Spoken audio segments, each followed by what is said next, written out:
पहले वाला क्वेश्चन समझ में आया? अच्छा ध्यान से देखो इस क्वेश्चन में और उसमें डिफरेंस क्या है, पढ़ो जरा एक बार। क्या कह रहा है? अ प्लेन, मतलब वही एरोप्लेन की बात चल रही है, लेफ्ट 30 मिनट्स लेटर, मतलब 30 मिनट बाद में छूटा है वो। देखना, देन द शेड्यूल टाइम, जैसे मान लो उसको 12 बजे उड़ना था, वो 12:30 पे उड़ा, 30 मिनट लेट उड़ा। अच्छा तो ध्यान दो इधर, and in order to reach its destination इतने kilometre away in time it has to increased. अब कोई चीज लेट उड़ेगी तो अपनी स्पीड बढ़ा ली उसने, और कितनी बढ़ाई है? 250 किलोमीटर पर आवर।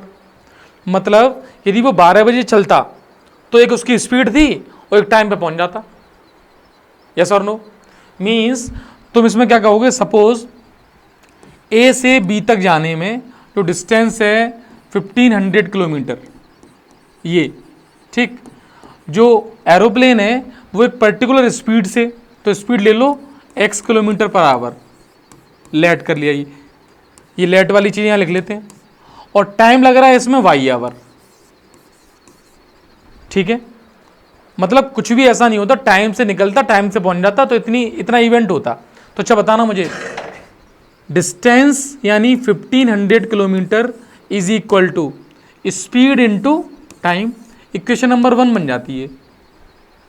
अब क्वेश्चन के अकॉर्डिंग क्या हो रहा है, क्वेश्चन क्या कह रहा है भाई, आधा घंटा लेट उड़ा वो, आधा घंटा लेट उड़ा, मतलब उसका टाइम जो लग रहा था वाई आवर, तो वाई माइनस 1/2 आवर होगा। अब 30 मिनट को 1/2 करना पड़ेगा बेटा।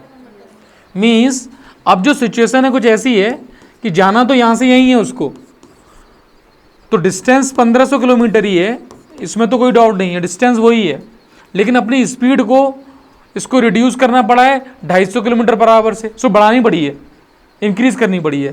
तो स्पीड हो गई x + 250, ठीक है, किलोमीटर पर आवर, और टाइम आवर में है ना, तो टाइम ऑफ फ्लाइट पहले y था, अब पहले मान लो वो 12 मतलब 5 घंटे में पहुंच रहा था, अब उसको आधा घंटे जल्दी पहुंचना पड़ेगा ना भाई, आधा घंटा लेट उड़ा है, मतलब ये y माइनस हाफ आवर में ही यहाँ पहुंच जाएगा, इतने आवर में।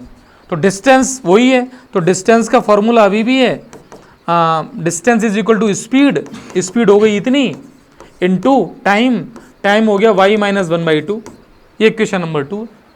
तो पहले जैसे सॉल्व की थी वैसे सॉल्व करनी है, देखो।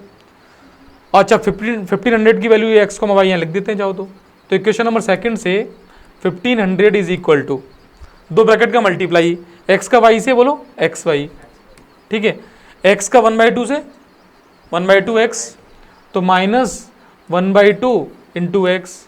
अच्छा 250 का y से प्लस 250y, और 250 का माइनस 1/2 से तो 250/2, बस xy से xy कैंसिल हो जाएगा, क्योंकि xy की वैल्यू कितनी है 1500 है, सेम पिछले क्वेश्चन की तरह से। अब मुझे निकालना क्या है, यूजुअली स्पीड निकालनी है, स्पीड यानी x निकालना है, तो y की वैल्यू उठा के वहाँ रख दूंगा मैं, ठीक है। तो देखो 250y इज इक्वल टू, बाकी सबको इधर ले आ रहा हूँ, तो x/2 प्लस 250/2, माइनस के थे इधर लाके प्लस के कर दिए, और 250y वहीं रहने दिया। कैलकुलेशन है वो देख लेना, x की वैल्यू y की वैल्यू यहाँ से आएगी 1500/x, y की वैल्यू, तो 250 इंटू 1500/x जो भी है इज इक्वल टू, यहाँ पर 2 ले लिया एलसीएम, ये हो गई x + 250, 2 से इधर इंटू करना पड़ेगा, कर देंगे, अब ये मल्टीप्लाई करना ही पड़ेगा, तो फिलहाल कर नहीं रहा हूँ मैं, 250 into 1500 into 2 is equal to, x का इंटू इसमें करेंगे तो x² प्लस 250x। ध्यान से देखना, देखो इतने इंटू में कर भी सकता हूँ, लेकिन मुझे अल्टीमेटली क्या करना है, फैक्टराइज करना है ना, कर लेंगे। अब इक्वेशन क्या बन रही है, x² प्लस 250x। अब देखना यदि मैं इसका इसमें इंटू कर दूं तो ये हो जाएगा 3000, मीन्स ये सब उधर जाके बचेगा माइनस का 250 इंटू 3000 इज इक्वल टू 0। तो पहले तो इस क्वाड्रेटिक को समझो कि सब कुछ सॉल्व करके ये क्वाड्रेटिक बनी है। अगेन देख लेते हैं, स्टार्टिंग में जो यूजुअल स्पीड थी वो मैंने x मानी है, यूजुअल टाइम y माना है, और डिस्टेंस 1500 किलोमीटर है। अब क्या हुआ, जो प्लेन था वो 30 मिनट लेट उड़ा शेड्यूल टाइम से, तो 12 बजे का मतलब 12:30 पे उड़ा, तो उसको जल्दी पहुंचना है तो टाइम कम लेगा। तो कितना कम लेगा टाइम, वही आधा घंटा कम लेगा। यार कोई चीज़ है शेड्यूल टाइम मतलब समझते हो, जैसे यहाँ से दिल्ली जाना है सपोज, तो दिल्ली जाने का शेड्यूल टाइम मान लो 4 घंटे है। अब तुम यदि आधा घंटा लेट उड़े तो पहुँचना तुमने डिसाइड किया 12 बजे के बाद 4 बजे पहुँचना है। अब तुम 12:30 पे उड़ रहे हो तो पहुँचोगे तो अभी भी कितने 4 बजे ही, तभी स्पीड बढ़ाई है उसने अपनी। तो स्पीड बढ़ा के टाइम का ड्यूरेशन तो वही रखा है, यस और नो। तो 4.5 घंटे में पहुँच रहा है वहाँ पे, पहले y घंटे में पहुँच रहा था, तो पहले y आवर था, अब y - 1/2 आवर हो गया, ये टाइम हो गया। तो अपनी इक्वेशन जो थी वो अल्टीमेटली आवर ऊपर लिख दिया था। ये इक्वेशन बनी थी सेकंड वाली। इस इक्वेशन में इनटू देख लेना, तो x × y हुआ और -x/2 हुआ और प्लस का ये 250 y प्लस का वो लिखा ही हुआ है और माइनस का 250/2। अब मैंने क्या किया, एक्स वाई की वैल्यू ये रख दी तो वो कैंसिल हो गया एक्स वाई से, पिछले क्वेश्चन में भी किया था सेम कैंसिल। उसके बाद मैंने एक्स को इधर लाया और 250 को भी इधर लाया, वाई को तो वहीं रहने दिया, तो अल्टीमेटली ये इक्वेशन आ गई। एलसीएम ले लिया, अब वाई की वैल्यू मैंने रख दी तो एक्स में क्वाड्रेटिक बन गई है। अब बात आती है कि क्या हमें इसके फैक्टर करना आते हैं, तो 25 × 3 75 है, जैसे 250 लेके आना है, तो 75 से 250 कैसे आएंगे बताओ। डिफरेंस करके 250 लेके आना है और प्रोडक्ट करके इतना आना चाहिए, इतना बड़ा नंबर। अच्छा, इसको अब मल्टीप्लाई करने से अच्छा इसको ऑब्जर्व करना ही है, ऑब्जर्व करके इसको फैक्टराइज कर देंगे। तो अपने पास क्या है, x² + 250x माइनस ये 750,000 है इज इक्वल टू 0। तो 750,000 में इंटू यहीं से दिखाई दे जाएगा वैसे, 1000 × 750, उसका डिफरेंस ये निकल के आ जाएगा। तो इसको सेट कर देते हैं यहाँ पे, तो देखना x² प्लस इसको लिखेंगे 1000x माइनस कितने 750x और इंटू करके वो बन ही जाएगा, -250 × 3000 इज इक्वल टू 0। यहाँ से x कॉमन है तो आ जाएगा x + 1000, बड़ा यहाँ से हो जाएगा 750 कॉमन, तो ये हो जाएगा x + 1000। कैलकुलेशन करके देख लो, तो अल्टीमेटली x - 750 और x + 1000, ये 1000 है, x + 1000 इज इक्वल टू 0। तो x की वैल्यू आ गई 750। x तुमने माना क्या था, x था स्पीड, मीन्स तुम्हारी डायरेक्ट स्पीड आ गई 750 km/h। एरोप्लेन है तो इतनी स्पीड से चल रहा होगा भाई, तो ये एरोप्लेन है। अच्छा, इसमें तुमने यदि इक्वेशन तुम बाई में बनाओगे सपोज, अब ये तो कॉमन, मतलब देखो मुझे ये नहीं पता कि कैलकुलेशन इजी टफ क्या हो रही है, मेरा एम क्या था, क्या निकालना, स्पीड। तो मैं स्पीड पे ही रहा, तो मुझे पता था स्पीड x है, तो इक्वेशन अपनी कन्वर्ट करके मैं x में ले गया, उसको सॉल्व किया, x की वैल्यू आ गई। इस क्वेश्चन में पिछले क्वेश्चन में बिल्कुल डिफरेंस नहीं है, बस कैलकुलेशन तुम कह सकते हो टफ है।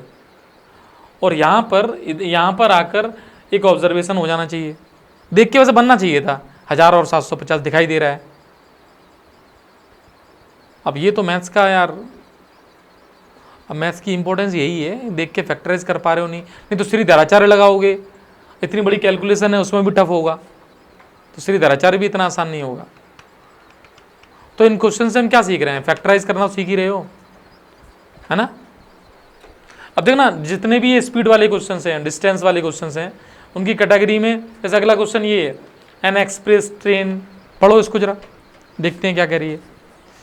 ऐसे ही पढ़ना, शेड्यूल क्या कह रहा है पहले, express train takes 1 hour less, अच्छा 1 घंटा कम ले रही है, देन अ पैसेंजर ट्रेन, इन 2 ट्रेन की बात चल रही है, टू ट्रेवल 132 किलोमीटर between Mysore and Bangalore without taking into consideration the time they stop. अच्छा वो छोड़ो, if the average speed of express train is this more than that of the passenger train, find the average speed of the 2 train.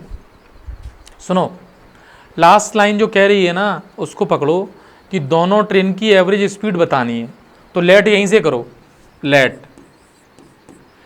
एक तो average train है, एक passenger train है। Average की average speed, नहीं ट्रेन कौन सी है, passenger और एक्सप्रेस, सॉरी। तो पहले तो लेते हैं पैसेंजर ट्रेन। पैसेंजर स्लो चलती है क्या, स्लो चलती हैं, तो पैसेंजर अब हम एक्स मान ले रहे हैं अभी। और जो एक्सप्रेस ट्रेन है उसके लिए लेते हैं Y,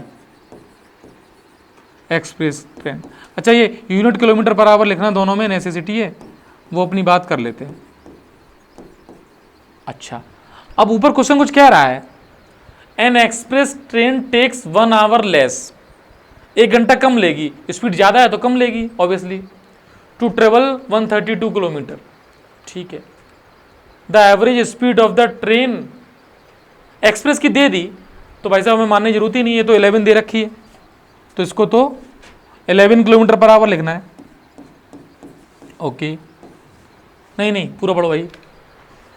the average speed of express train is 11 kilometre per our more than that of passenger train.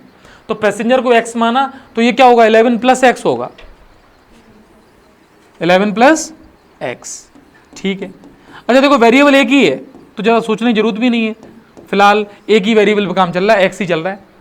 Okay, अब ऊपर जो इंफॉर्मेशन है वो पढ़ो। ऊपर क्या है, डिस्टेंस और टाइम। डिस्टेंस कितनी है, 132 किलोमीटर। मैसूर से बेंगलोर दोनों चलेंगी, दोनों।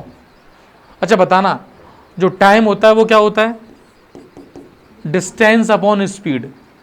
ठीक, अच्छा मान लो एक्सप्रेस ट्रेन है, उसका टाइम मैंने T1 मान लिया, तो डिस्टेंस कितनी है 132। एक्सप्रेस की स्पीड कितनी है x प्लस 11। पैसेंजर ट्रेन है, इसका टाइम T2 मान लिया, तो डिस्टेंस कितनी है 132 किलोमीटर। पैसेंजर की स्पीड कितनी है x किलोमीटर। ये टाइम आ गए, यहाँ तक कोई दिक्कत। अच्छा बताना, एक्सप्रेस टाइम का ये हो गया और पैसेंजर का टाइम ये हो गया। क्वेश्चन क्या कह रहा है, 1 घंटा कम ले रहा है, कौन लेगा कम, एक्सप्रेस लेगी, एक्सप्रेस तेज दौड़ेगी भाई। तो ये बताओ एक्सप्रेस का टाइम जो ये है, ये वो इससे कितना कम है, 1 घंटा कम है। तो यदि इसमें -1 कर दूं मैं तो इसके बराबर हो जाएगा, तो इक्वेशन बन जाएगी। या फिर तुम ये कह सकते हो ये टाइम पैसेंजर का है, तो पैसेंजर का टाइम कितना है 132 अपॉन एक्स। ये जो टाइम ले रही है वो 132 अपॉन 11 प्लस एक्स से 1 घंटा ज़्यादा ले रही है। दोनों बातें एक ही हैं भाई साहब। पैसेंजर ट्रेन द्वारा लिया गया टाइम एक्सप्रेस ट्रेन के टाइम से 1 घंटा ज़्यादा है। या फिर इस बात को ऐसे भी कह सकते हो कि ये जो ट्रेन टाइम ले रही है एक्सप्रेस, वो पैसेंजर से 1 घंटा कम ले रही है। पता है, इतनी सी इक्वेशन को सॉल्व करना है, अभी क्वाड्रेटिक बनेगी, इसको सिंप्लीफाई करना है। एक बात और सुनना, ये सारे क्वेश्चन तुम सोचो हम करके सीख जाएंगे, कॉन्सेप्ट से नहीं पकड़ोगे ना तो सीखोगे नहीं। फिर पेपर के अंदर मुझे नहीं पता कि उस दिन पेपर आएगा उस दिन कैसे कर पाओगे। यदि अभी ये फॉर्मूले, टाइम और क्वेश्चन खुद करोगे तब तो होने लगेंगे। अच्छा, ऐसा कोई रॉकेट साइंस मेरी तरफ भी नहीं है। मैं क्या सोचता हूँ, क्वेश्चन में क्या कह रहा है मान लिया, फिर टाइम निकाला, फिर पढ़ रहा हूँ उसको कि 1 घंटा कम ले रहा है, 1 घंटे कम को यहाँ से ऐड किया। अब इसको सिंप्लीफाई कर लेंगे। 132 को इधर ले लिया तो 132 कॉमन ले लिया, 1 upon x minus 1 upon x plus 11 is equal to 1 बचा। अब यहाँ एलसीएम ले लेंगे, x इंटू एक्स प्लस 11, तो ऊपर आएगा x plus 11 minus x is equal to 1। ये कैंसिल आउट हो गया, चेक कर लेना सब कुछ सही है, सही है। अब इसका मल्टीप्लाई उधर होगा तो इक्वेशन बनेगी एक्स स्क्वायर प्लस 11x, और ये जो है वो माइनस में आ जाएगा 11 इंटू 132 इज इक्वल टू 0। ये बन गई इक्वेशन। अब इसके फैक्टर करना भी आसान है, 132 के 11 इंटू 12 हो जाएंगे, तो 11 इंटू 12 अल्टीमेटली फैक्टर हो रहे हैं 11, 11 और 2 हो रहे हैं क्या बेटा, 132 हैं, 12 हो रहे थे, कर लो 12 ही होंगे, तो 12 के 3 to 2 ये हो गए 11, हाँ 11 to 12 हो जाएगा 132। अब इसको सिंप्लीफाई करो, मतलब 11 लेके आना है, सोचो। 44 माइनस 33, गुड। तो ये कह रही हैं कि इन दोनों को 11 के साथ दे दो और इसको इधर दे दो तो आ जाएगा।